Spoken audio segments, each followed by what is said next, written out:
संतोष बांगर कधी ते शिवराळ भाषेमुळे चर्चेत येतात तर कधी अधिकाऱ्याला मारहाण केल्यामुळे वादामध्ये सापडतात। आता ते पुन्हा एकदा चर्चेत आले आहेत। कारण आहे विद्यार्थ्यांना दिलेला एक अजब सल्ला। नेमकं काय म्हणालेत बांगर आणि ज्यामुळे विरोधकांनी त्यांची शाळा घेतली आहे पाहूया।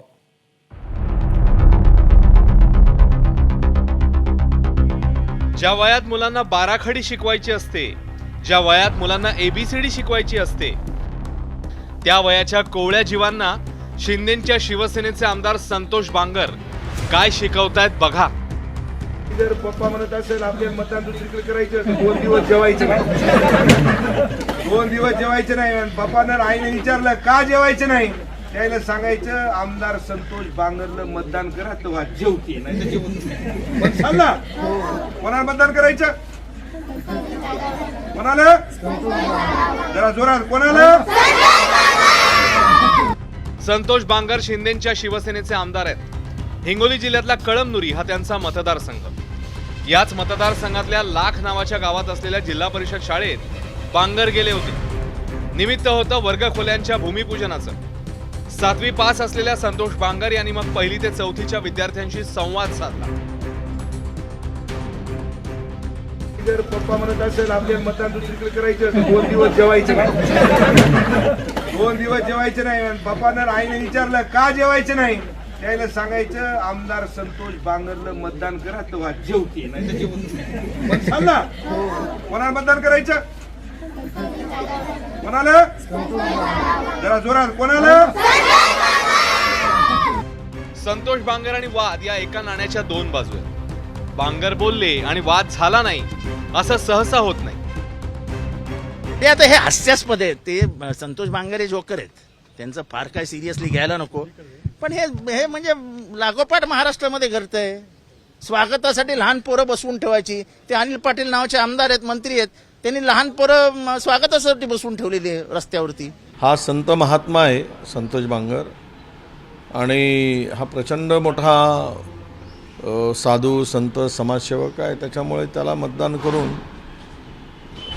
जर बाप करत असेल तर पोरांनी उपवास केला पाहिजे। अशी राज्यातील नाचक्की नौटंकी काय चाललं आहे काही कळत नाही। सत्ताधाऱ्यांना कुठला रोग जडला आहे, मला वाटलं त्यातला हा एक रोग संतोष बांगरला सुद्धा झाला असावा, मतांचा रोग। नाही, कोणीही कुठल्याही राजकीय व्यक्तींनी टीका करताना किंवा बोलताना तारतम्य पाळलं पाहिजे। मला माहिती नाही संतोष बांगर काय बोलले, पण सर्वांनी संस्कृती पाळली पाहिजे। महाराष्ट्राची संस्कृती ही संतांची भूमी आहे, ही राष्ट्रसंतांची भूमी आहे। त्यामुळे या भूमीत योग्य पद्धतीनं शब्द वापरले पाहिजे।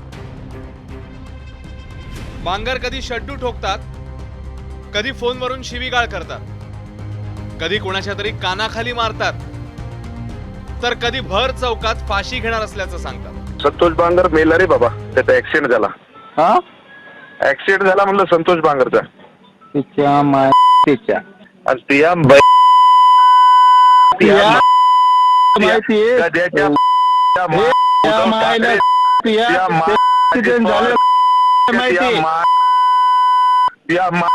दांडेगावकर मुंदडा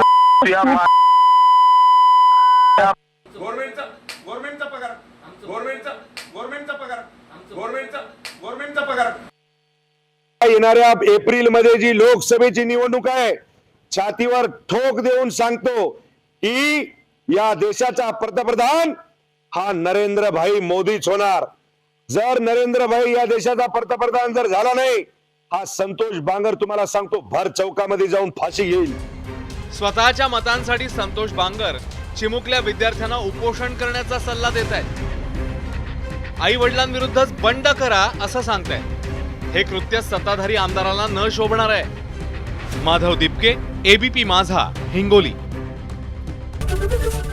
एबीपी माझा, उघडा डोळे बघा नीट।